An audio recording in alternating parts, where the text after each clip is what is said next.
Hey everybody, it's great to be here with you today.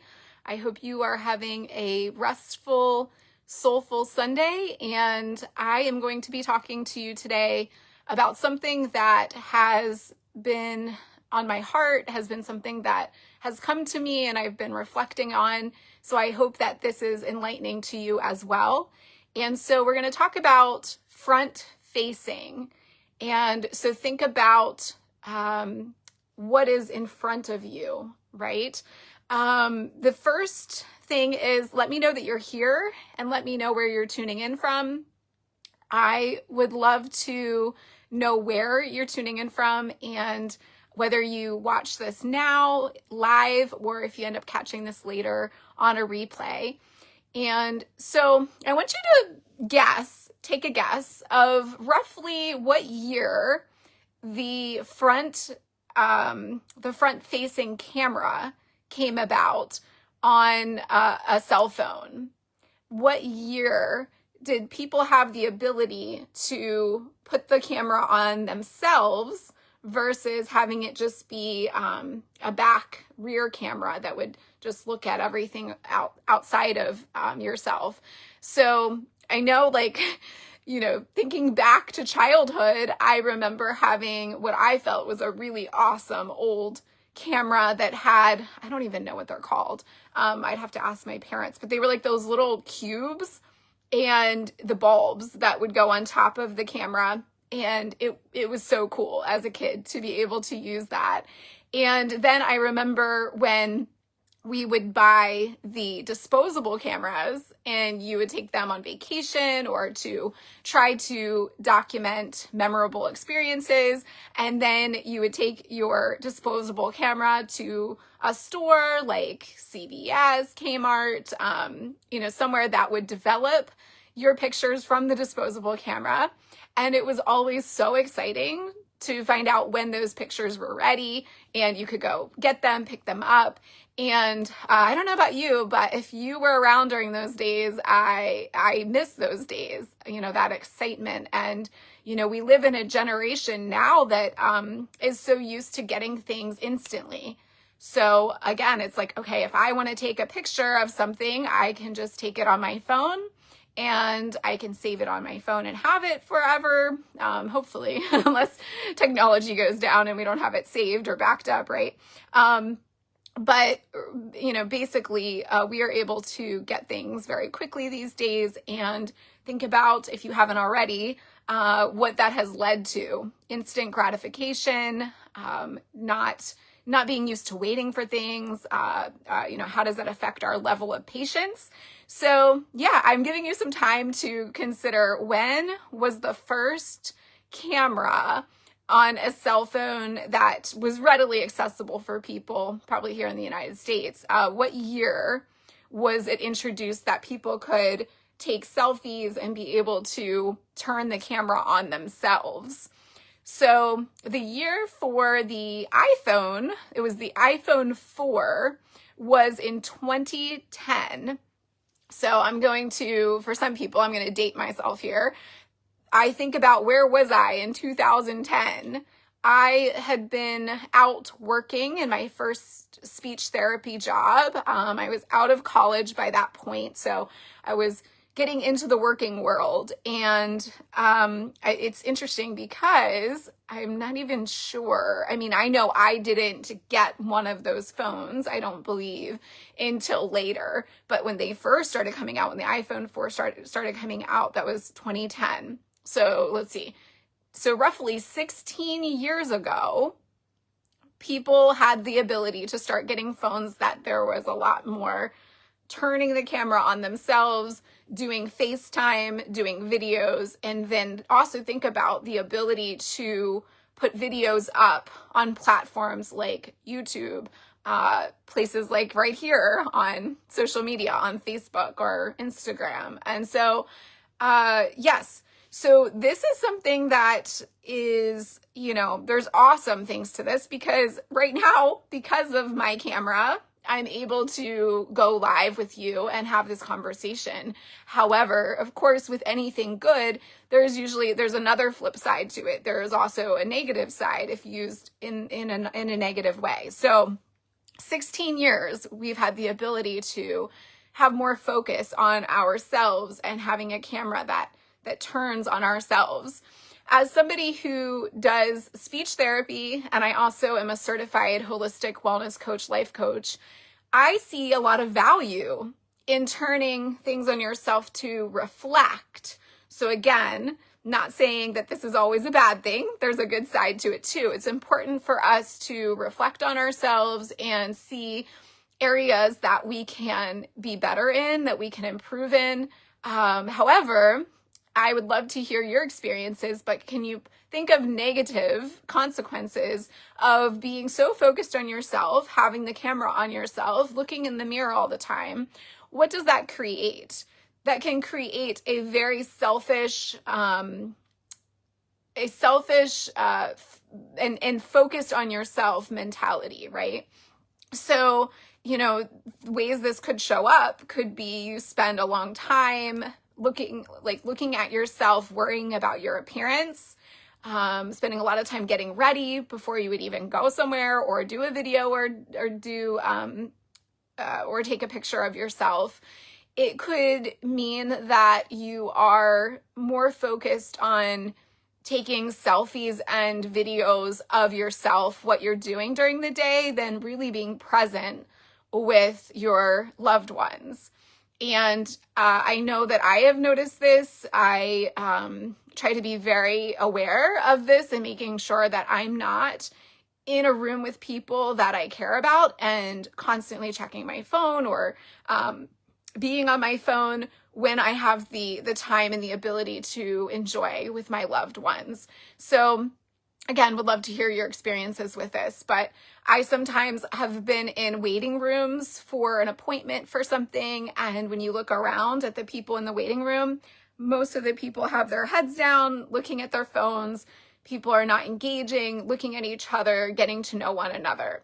As someone who has reflected on relationships, whether as a life coach or just for myself personally, I believe that this is something that is affecting our relationships big time, whether that's relationships in meeting someone who you might want to end up marrying, having a family with.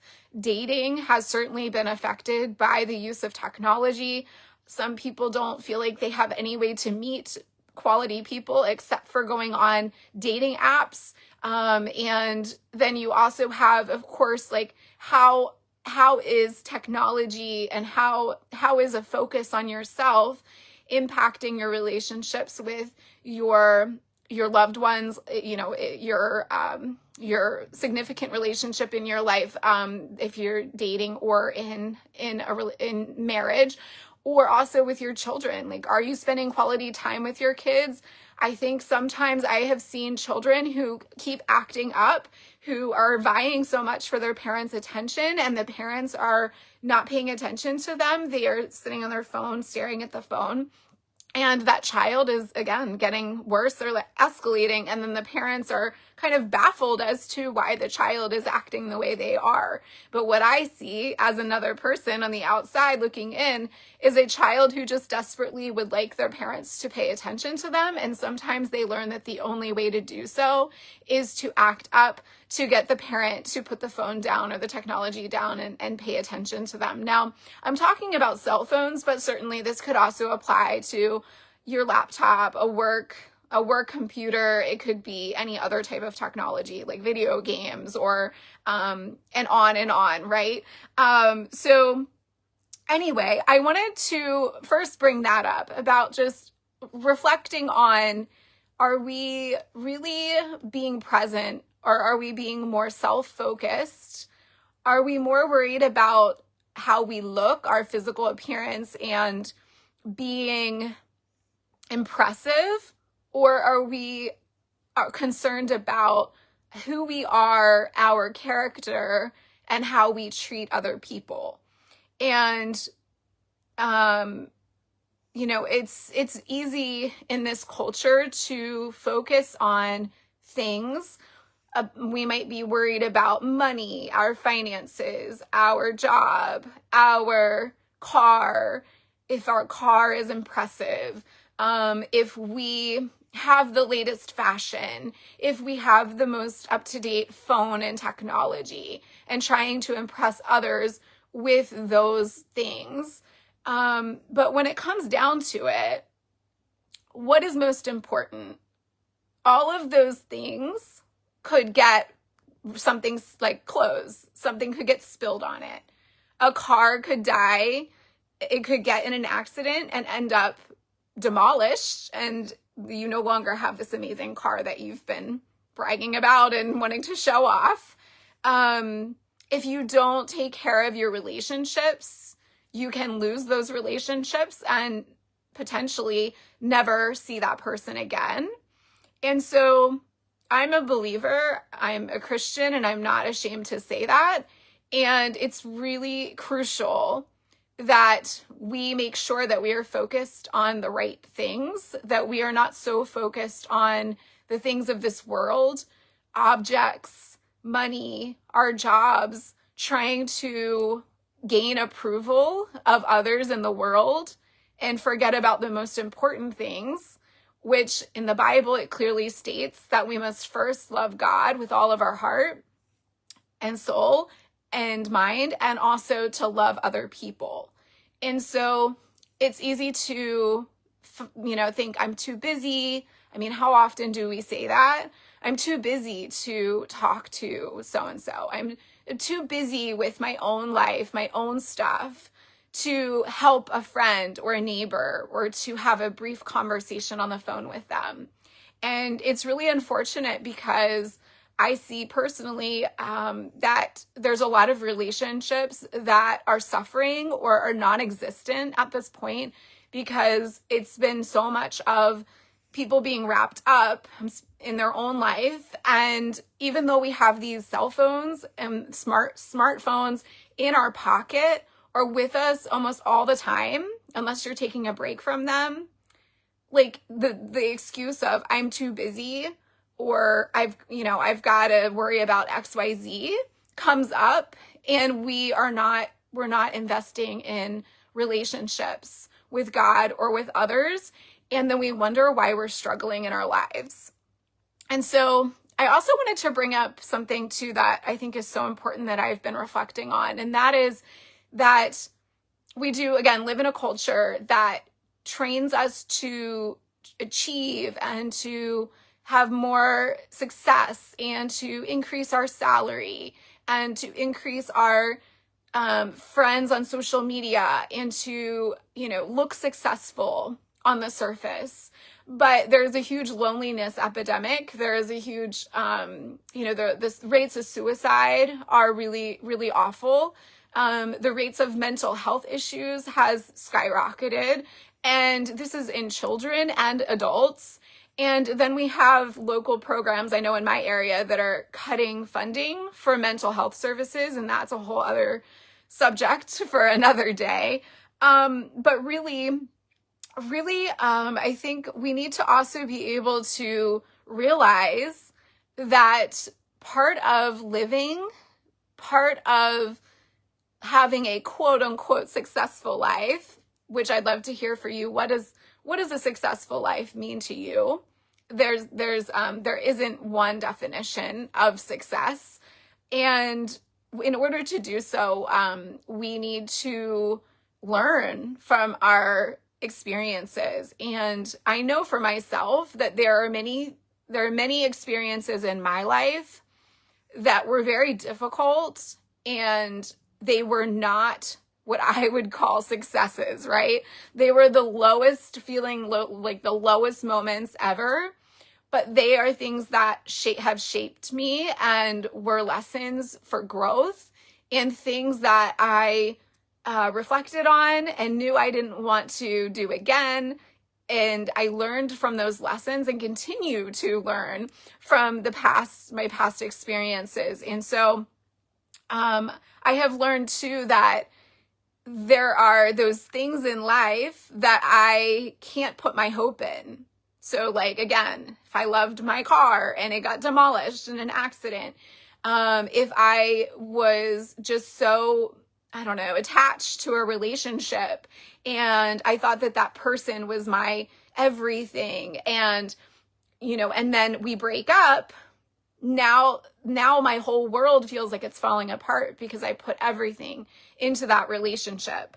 And those hard times, those quote unquote failures, mistakes, are the very things that have helped me to build character and be able to know truly where my hope lies. And I just heard this today, and it's really cool. So in the Bible, the word hope appears, I heard it's about 81 times in the Bible. So if you would open the book of the Bible, or you'd open the Bible and you would count up the number of times that hope appears, it's supposedly 81 times. But the only one of those 81 times occurs before the resurrection of Jesus. So what do you think that means, right? So in the Bible, before Jesus is crucified and resurrected, hope only appears once. So it isn't until after the resurrection of Jesus that hope appears, and it appears 80 times in the Bible. Those who know me know that, I think it's on my profile because it's not just a word, but it's something that I stand by, is the importance of hope. And there are times where I have felt very hopeless, lowest moments, feeling like I didn't know how I was going to continue, didn't know how I was going to continue on. For example, in my health coaching business, there have been many struggles over the years. And prior to my health coaching business, I had health struggles, which led me to even go into being a health coach in addition to my daytime work. So hope is something that I have needed. And I would imagine that for you, that is probably something that you could use more of. Let me know in the comments. Are you someone who could use more hope and encouragement, and knowing that there's more to life than the day-to-day grind and just trying to achieve more, trying to achieve success by the world standards, and feeling exhausted, let down, and on and on for that as well. So what Jesus provides that the world does not provide is hope of eternal life. And God and Jesus are there forever, eternally. That's why they are our eternal hope.